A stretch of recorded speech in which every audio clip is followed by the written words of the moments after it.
press the bell icon on the YouTube app and never miss another update. Hello बच्चों, अब हम start कर रहे हैं। हम जो पहली यूनिट में हमने जितना भी पढ़ा है उनको हम अप्लाई करते हैं और देखते हैं हम कितने क्वेश्चन हम सोल्व कर पाते हैं। ठीक है, तो करते हैं हम कुछ इंपॉर्टेंट क्वेश्चन जो पिछले सालों से हमारे पास पूछे जाते हैं।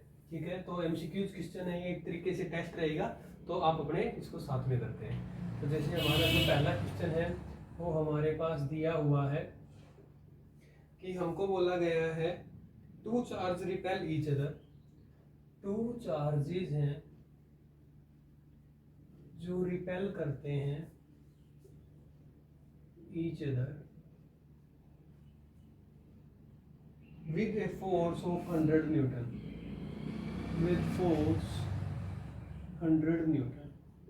ठीक है, 100 न्यूटन से दोनों फोर्स कर रहे हैं। तो one of the charge is increase, one of charge increase 10% and other reduce 10%, then what is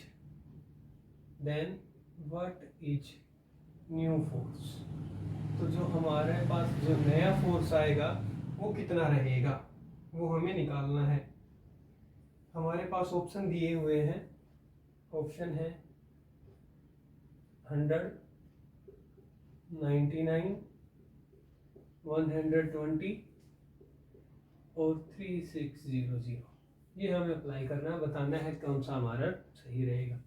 देखते हैं करके। हमें पता है कि जब चार्ज पार्टिकल के ऊपर फोर्स 100 न्यूटन लग रहा था, तो इसका मतलब जो जनरली फोर्स था Q1 Q2 अपॉन में आर स्क्वायर का, वो कितना था? 100 न्यूटन था हमारे पास। ये हमको गिवन है। ठीक है, जब चार्ज पार्टिकल हमारे पास इतने थे। लेकिन अब क्या किया इन्होंने, इन चार्ज पार्टिकल को 10% इंक्रीज कर दिया। 10% इंक्रीज करने का मतलब है, अगर मैं इनकी वैल्यूज परसेंटेज में जब भी दी हुई होती है तो हम अपने चार्ज की वैल्यूज को 100 मान लेते हैं ताकि परसेंटेज निकल सके। इसका मतलब मैं मान लूँ कि Q1 और Q2 की जो स्टार्टिंग में जो वैल्यू थी वो थी 100 और 100। सेकेंड सिचुएशन में कह रहा है कि इस Q1 को उसने इंक्रीज कर दिया 10%। इसका मतलब उसने इसको कर दिया 110 और Q2 को इसने कर दिया है 90। तो हमें बताना है अब ऐसा करने से इस वाले से क्या कितना असर पड़ेगा, ये नया फोर्स कितना होगा वो हमें निकालना है। तो निकाले। तो ये कितना है, जो नया वाला फोर्स है उसको मैं एफ डैश मान लूँ। ये के होता है, के कांस्टेंट है। Q1 Q2 की वैल्यूज अगर मैं अब रख दूँ वो हुई है ये वाली, और अपॉन में आर स्क्वायर। और जो डिस्टेंस है उसमें इसने कोई चेंजमेंट नहीं की है। तो यहाँ से अगर मैं कंपेयर करके देखूँ तो देखें Q1 और Q2 की वैल्यू कितनी है? 100 और 100। तो मैं यहाँ पे पुट कर देता हूँ 100 और 100। ये मेरा पहला फोर्स है, ये मेरा चेंज करने के बाद फोर्स है। हमें निकालना है कितना फर्क पड़ेगा। कर दो, दोनों को डिवाइड कर देते हैं। तो एफ अपॉन एफ डैश कितना है? 100 इंटू 100 और नीचे कितना रहा? 110 और इंटू में 90। इससे एक ही कैंसिल आउट और इससे एक ही कैंसिल आउट। तो यहाँ से जो हमारा रिजल्ट आया है वो हुआ है 100 अपॉन में 99। और यहाँ से अगर मैं वैल्यूज निकालूं इस एफ डैश की तो वो हुई है 99 एफ अपॉन में 100। और गिवन था हमें कि जो एफ है वो था 100। तो 99 और इंटू में 100, इसको कैंसिल आउट कर दिया। तो जो हमारा न्यू फोर्स है वो कितना आया है? 99। तो हमारा जो एक्चुअली जो हमारा करेक्ट आंसर हो जाएगा वो हमारा क्या रहेगा? 99। ठीक है, अब हम दूसरा लगाते हैं क्वेश्चन, वो देखते हैं क्या होता है। तो इस सीरीज में हम पूरी जो पहला जो चैप्टर है इलेक्ट्रोस्टैटिक्स को कंप्लीट करेंगे। उसमें जो जो इम्पोर्टेंट क्वेश्चन जो पीछे सालों से पूछे हुए आ रहे हैं हम सिर्फ उन्हें उनको कवर करेंगे। सेकंड क्वेश्चन है वो हमसे पूछा गया है कि if the separation of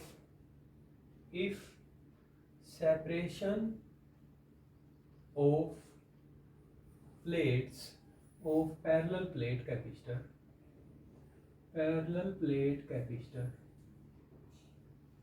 decrease 2 times, then what is new capacitance, तो उसकी नई कैपेसिटेंस कितनी होगी। क्या कहने का क्या मतलब है, ये कह रहा है कि ये कोई पैरेलल प्लेट कैपेसिटर है और ये जितनी भी एनर्जी स्टोर कर रहा था वो मान लिया मैंने सी है, सी कैपेसिटेंस स्टोर कर रहा था, कैपेसिटेंस थी उसकी। और अगर हमने क्या काम किया है, उसकी जो डिक्रीज कर दी गई है, सेपरेशन हमने इसको कम कर दिया, मतलब आधा कर दिया है, तो क्या नई रेजिस्टेंस। तो हमें जनरली पता है कि जनरली जो कैपेसिटेंस ऑफर्ड होती है पैरेलल प्लेट कैपेसिटर से वो होती है C = A epsilon not upon में D। हमने इसका प्रूव करवाया हुआ है, ठीक है, कैसे था। तो अगर ये कह रहा है कि अगर हमारी जो डिस्टेंस है उसको D/2 कर दें तो नया क्या रिलेशन होगा। तो जो इसके जो क्वेश्चन है वो ऑप्शन में दिए गए हैं। पहला कह रहा है कि इंक्रीज 2 टाइम्स, दूसरा ऑप्शन है डिक्रीज 2 टाइम्स, तीसरा ऑप्शन है इंक्रीज 4 टाइम्स और चौथा ऑप्शन है डिक्रीज 4 टाइम्स। कौन सा सही रहेगा, देखें ऑप्शन ये है बी, सी और डी। तो लगाए, हमें पता है जनरली जो फॉर्मूला होता है वो ये होता है। यहाँ पे इसने क्या काम किया, डिस्टेंस को D/2 कर दिया। तो यहाँ से अगर मैं इसको पुट कर दूँ D/2 को, तो ये 2 है वो ऊपर चला जाएगा। तो ये जो नई वाली इसको सीधा मैंने मान लिया, ये हमारी फर्स्ट है, ये हमारी सेकंड है। तो सेकंड वाली को अगर मैं सोल्व करूं तो मैं ऐसे लिख सकता हूं 2A एप्सिलॉन नॉट अपॉन में D। और कंपेयर करूं मैं अगर इस इक्वेशन को फर्स्ट को और 3 इक्वेशन को, तो यहाँ से देख रहा हूं जो नई वाली जो कैपेसिटेंस आई है वो 2 टाइम्स ऑफ कैपेसिटेंस है, मतलब इंक्रीज होके आ रही है। क्यों 2 और C की वैल्यू ये रही, तो हम यहाँ से देख रहे हैं जो नई वाली जो कैपेसिटेंस होगी वो इंक्रीज होके आएगी 2 टाइम्स, ठीक है। तीसरा क्वेश्चन हम लगा रहे, थर्ड क्वेश्चन क्या रहेगा वो देखते हैं। थर्ड क्वेश्चन है कि डॉट प्रोडक्ट ऑफ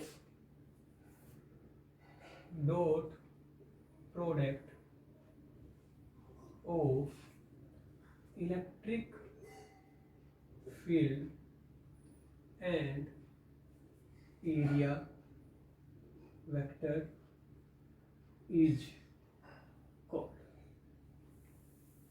ऑप्शन है चार्ज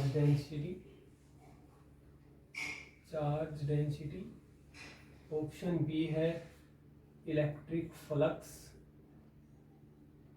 ऑप्शन सी है कैपेसिटेंस और ऑप्शन डी है इलेक्ट्रिक फील्ड। ये तो सीधा ही डेफिनेशन दे दी गई है कि डॉट प्रोडक्ट में करता हूँ इलेक्ट्रिक फील्ड और एरिया वेक्टर की, तो वो क्या आती है, तो वो क्या होती थी इलेक्ट्रिक फ्लक्स। क्योंकि हमारे पास इलेक्ट्रिक फ्लक्स का फॉर्मूला आया था इलेक्ट्रिक फील्ड इंटेंसिटी और इनटू में उसका एरिया वेक्टर, और इसको हम सोल्व करते तो हमारा रिजल्ट क्या आया था, ये वाला, ठीक है। तो इसी के ऊपर बेस एक क्वेश्चन और पूछा जाता है, eight what angle electric flux is maximum। हमें बताना है कि कितने एंगल के ऊपर इलेक्ट्रिक फ्लक्स मैक्सिमम होता है। ऑप्शन है हमारे पास 0 डिग्री, 45 डिग्री, सी है 90 डिग्री और डी है 180 डिग्री। तो हमें बताना है कि कितने एंगल के ऊपर इलेक्ट्रिक फ्लक्स मैक्सिमम रहेगा। देखते हैं, लगाएं। तो हमें पता है फ्लक्स का फॉर्मूला ही यही है, P इंटू में A, और मुझे फ्लक्स को मैक्सिमम दिखाना है। तो हमें पता है जब भी डॉट प्रोडक्ट खुलती है तो उसके पीछे कोस एंगल लगता है। तो जब मैं इस वेक्टर को हटा रहा हूँ तो EA कोस ऑफ थीटा लगता है। और हमें बताना है कि ये वाले मैं एंगल को कितना पुट करूँ कि यहाँ पर वैल्यू मैक्सिमम हो जाए। तो मुझे पता है जो कोस की वैल्यू होती है वो होती है 1 मैक्सिमम, और कोस 1 मैक्सिमम होता है एंगल 0 डिग्री पे, क्योंकि कोस 0 1 होता है। यहाँ से पुट करें तो फ्लक्स मैक्सिमम पता चल गया कब, जब हमारा एंगल कितना होगा 0 डिग्री। इलेक्ट्रिक फील्ड और एरिया के बीच में जब एंगल 0 डिग्री होगा तब हमारा जो फ्लक्स है वो मैक्सिमम आएगा, तो हमारा जो आंसर है वो हमारा रह जाएगा ये। ठीक है, इसी के ऊपर फिर हम अपना अगला क्वेश्चन देख रहे हैं। वो क्या है कि क्वेश्चन है, if we given negative charge to soap bubble, soap bubble को हमने नेगेटिव चार्ज दिया, then what is change in its size, तो उसके साइज पर क्या प्रभाव पड़ेगा। ऑप्शन है same, option B decrease, option C increase, और ऑप्शन डी है बोथ इंक्रीज एंड डिक्रीज। तो हमें बताना है कि कौन सा सही रहेगा। तो देखें, जब भी हमने नेगेटिव चार्ज, मान लिया ये हमारे पास कोई सोप बबल है और इसके ऊपर हमने नेगेटिव चार्ज दिया, ठीक है, ये हमने इसको दे दिया नेगेटिव चार्ज, तो अब हमें बताना है कि इसके साइज के ऊपर क्या प्रभाव पड़ेगा।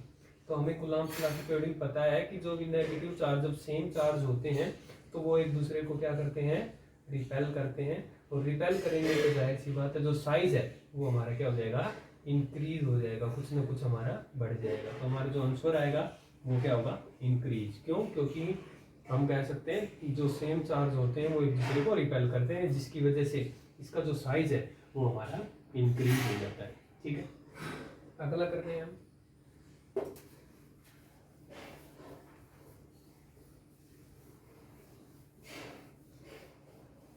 अगला जो क्वेश्चन है हमारा वो देखें, वो क्वेश्चन है, दो कैपेसिटर हैं, 2 कैपेसिटर्स 3 माइक्रोफैराड के हैं, ठीक है, 3 माइक्रोफैराड्स कनेक्टेड इन पैरेलल, उनको पैरेलल में कनेक्ट कर दिया गया है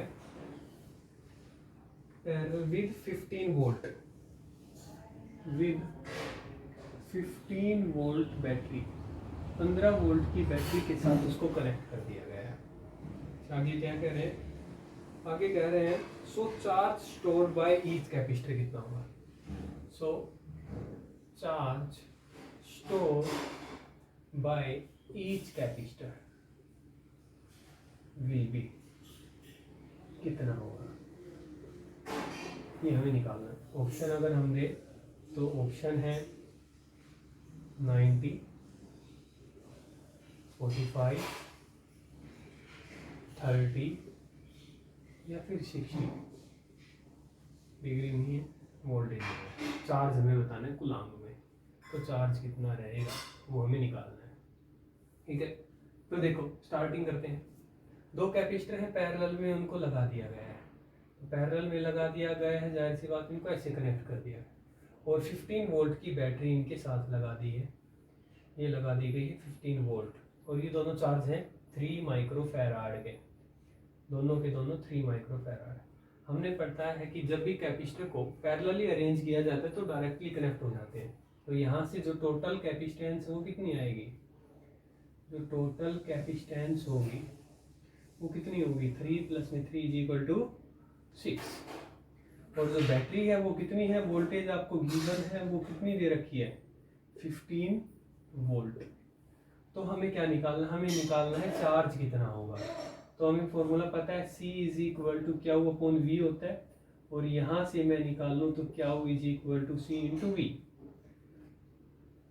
C की जो वैल्यू है ये है कैपेसिटेंस की, वो 6 है, और वोल्टेज की वैल्यू कितनी है, 15। तो यहाँ से जो चार्ज आया है वो कितना हो गया, 90 कूलम्ब। लेकिन ये ध्यान रखिए जो ये चार्ज है वो 90 कूलम्ब इस सारे पे आया है, क्योंकि हमें पता है पैरेलल में जो चार्ज होता है वो अलग अलग होता है। इसका मतलब 90 आया है, तो इसके पास कितना जाएगा, तो कितना हो जाएगा 90/2, क्योंकि हमें प्रत्येक दोनों के लिए निकालना है, ईच के लिए। तो इसको मैं काट दूँ तो कितना आएगा, 45। इसका मतलब इसके लिए भी 45 और इसके लिए भी 45, तो आंसर आ जाएगा हमारा 45, क्योंकि ईच के लिए पूछा, अगर टोटल पूछते तो हमारा आंसर हो जाता 90 कूलम। ठीक है, अगला क्वेश्चन देखते हैं हम कि क्या बताया गया है। हमारे पास जो अगला क्वेश्चन है वो है कि two charge each have 3 coulombs and separated by distance 4 centimeter। ये कह रहा है कि दो चार्ज हैं 4 कूलम के and separated by 6 metre, 6 centimetre से इनको सेपरेटेड किया गया है, अलग अलग रखा गया है। What is the electric field? What is electric field? What is electric field midway between charge? Midway between charge कितना होगा? ऑप्शन है 4 coulomb, option B 8 coulomb, option C 0 और ऑप्शन डी 12 कूलम। ये हमें निकालना है। What is the electric field? Electric field निकालेंगे तो इलेक्ट्रिक फील्ड क्या होता है? फोर्स अपॉन में क्या मतलब, तो यहाँ से न्यूटन पर कूलम की बात चली हुई है। इलेक्ट्रिक फील्ड है, फील्ड का फॉर्मूला होता है ये, तो यहाँ से न्यूटन पर कूलम में हमें आंसर देना है। कितना रहेगा देखें, तो इसको सॉल्व करते हैं। तो जब भी हमें पता है दो चार्ज हैं और वो 4 कूलम के हैं, ठीक है, और हमें इसके बीच में कोई भी अच्छा सोर्स चार्ज रख दिया गया है, सोर्स चार्ज हमारा रख दिया गया है, मान लो ये रहा। अब हमें देखनी इलेक्ट्रिक फील्ड कितनी होगी। तो हमें पता है सोर्स चार्ज की है, इधर वाले को इधर वाले फोर्स लगाएगी क्योंकि पॉजिटिव है, और जो दूसरा वाला 2 सेम चार्जेस हैं, ये 2 सेम चार्जेस की बात हो रही है, कैसे भी हो। जो दूसरा वाला है वो इलेक्ट्रिक फील्ड को इधर भेज रहा है, इसका मतलब है एट द सेंटर ऑफ पे कितना आएगा? आंसर आएगा हमारा 0। ये डायरेक्टली भी हमें पता है, जब इक्वल और जब दोनों चार्जेस हों, जब दोनों सेम है और इसके जब सेंटर पे निकाला जाए तो इलेक्ट्रिक फील्ड किसी भी सोर्स चार्ज से दोनों साइड से रिपेल हो जाएगी, तो एट द सेंटर ऑफ हमारा कितना बन जाएगा? आंसर आएगा 0। ठीक है, तो हमारा आंसर आ जाएगा 0 न्यूटन पर कूलम। ठीक है, अगला क्वेश्चन हम लगा रहे हैं। अगला क्वेश्चन देखें। अगला क्वेश्चन है, एक होलो मेटेलिक स्फीयर है, कोई भी एक होलो मेटेलिक स्फीयर है जिसकी रेडियस 5 सेंटीमीटर हमको गिवन है। ठीक है, एंड वी गिव, और हमने 10 वोल्ट टू मेटेलिक स्फीयर, और हमने उसको 10 वोल्ट दिया है उस मेटेलिक स्फीयर को। ठीक है, तो क्या पूछा गया है हमसे? हमसे पूछा गया है सो पोटेंशियल एट 2 सेंटीमीटर कितना हुआ? So potential at 2 centimetre from centre of metallic sphere. Metallic sphere से कितना आएगा वो हमें निकालना है। ऑप्शन है हमारे पास 5 वोल्ट, ऑप्शन बी है हमारे पास 0 वोल्ट, ऑप्शन सी है हमारे पास 8 वोल्ट, और ऑप्शन डी है हमारे पास 10 वोल्ट। ये हमें निकालना है। देखते हैं कैसे निकालते हैं। बताइए कि जब भी तो कोई भी मेटेलिक स्फीयर है, हमें इसकी सीधी वाली प्रॉपर्टी ये लगानी है।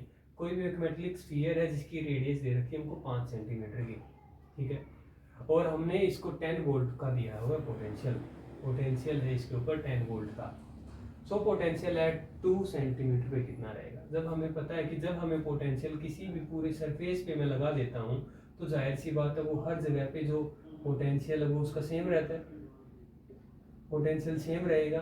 तो इसका मतलब वो डिपेंड नहीं करेगा, क्योंकि सारे के ऊपर 10 वोल्ट आ चुका है, तो चाहे वो 5 के लिए हो, 2 के लिए, 3 के लिए भी, किसी के लिए भी हो, तो पोटेंशियल है वो हमारा चेंज नहीं होता, क्योंकि उन सारे के ऊपर तो डिस्ट्रीब्यूट हो चुका है 10 वोल्ट का। तो इसने पूछा कि अगर 2 सेंटीमीटर हो तो कितना हो, तो यही सर्कल अगर 2 सेंटीमीटर के लिए निकालें, कंप्लीट पे 10 वोल्ट है, तो 2 सेंटीमीटर के लिए क्या रहेगा 10 वोल्ट, चेंज नहीं होगा। तो जो हमारा राइट आंसर है वो हमारा रहेगा 10 वोल्ट। ठीक है, जितना रहेगा उतना का उतना, रेडियस से इसका कोई लेना देना नहीं होता। अगला है वो देखते हैं।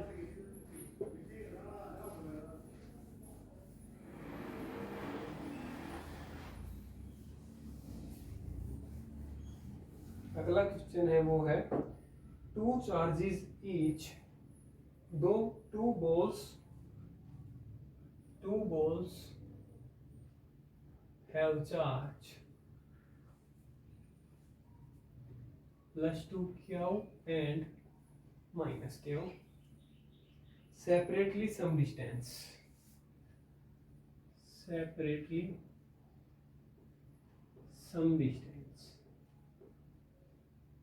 किसी न किसी डिस्टेंस के ऊपर हैं, and exert force on each other,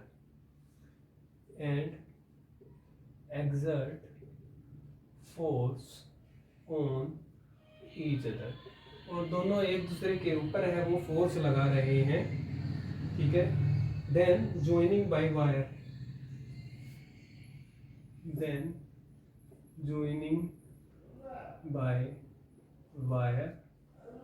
and removed what is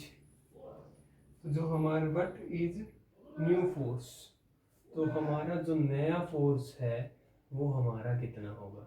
मतलब क्या कह रहे हैं, कोई दो बॉल्स हैं, एक पे 2 चार्ज है, एक पे माइनस क्या हुआ है, उन दोनों को किसी डिस्टेंस पे रखा गया है, फिर और कोई ना कोई फोर्स उन पे लग रहा है इन दोनों के कंपैरिजन में। फिर उनको क्या काम किया, वायर से जोड़ दिया। मतलब ये 2 चार्ज हैं, मैं बनाऊं, ये 2 क्या हुआ है और ये माइनस क्या हुआ है, किसी डिस्टेंस के ऊपर है तो कोई ना कोई फोर्स लग रहा है। ठीक है, फिर हमने क्या काम किया, इन दोनों को किसी एक वायर से जोड़ दिया। तो वायर से जोड़ दिया और फिर हमने उस वायर को भी हटा दिया, तो जो नया फोर्स है वायर के जोड़ने से उस पर कितना चार्ज रहेगा वो हमें निकालना है। ठीक है, ऑप्शन है हमारे पास, वे हमको दिया हुआ है F/4, ऑप्शन बी है F/2, ऑप्शन सी है F/D और ऑप्शन 4 से टोटल F, मतलब सेम रहेगा। ये हमें निकालना है। ठीक है, तो देखो इसको हम निकालने की कोशिश करते हैं। तो पहले कंसेप्ट समझे, जब भी किसी एक वायर से जोड़ा जाता है तो ओवरऑल क्या होता है, इन दोनों को जोड़ देते हैं। जोड़ दिया तो 2 क्या हुआ है और इसमें से माइनस क्या हुआ सब्ट्रैक्ट किया तो कितना बचता है क्या हुआ। ठीक है, तो ये तो बचा हमारे पास टोटल चार्ज, इसका मतलब, और फिर उन्होंने हटा दिया तो इसका मतलब टोटल चार्ज इन पे क्या हुआ बचा है, तो इधर इधर कितना आएगा, दोनों पे क्या हुआ 2 क्या हुआ 2, क्योंकि टोटल अगर ये दोनों इतने हैं, जब उनको जोड़ा तो टोटल चार्ज इन दोनों के जोड़ने से वो क्या बनता है, तो 2 के अंदर हमें क्या को डिस्ट्रीब्यूट करना है, वो कितना हो जाएगा क्या हुआ 2 और क्या हुआ 2। ठीक है, तो हमें देखना है इसके जोड़ने के बाद कितना बनता है।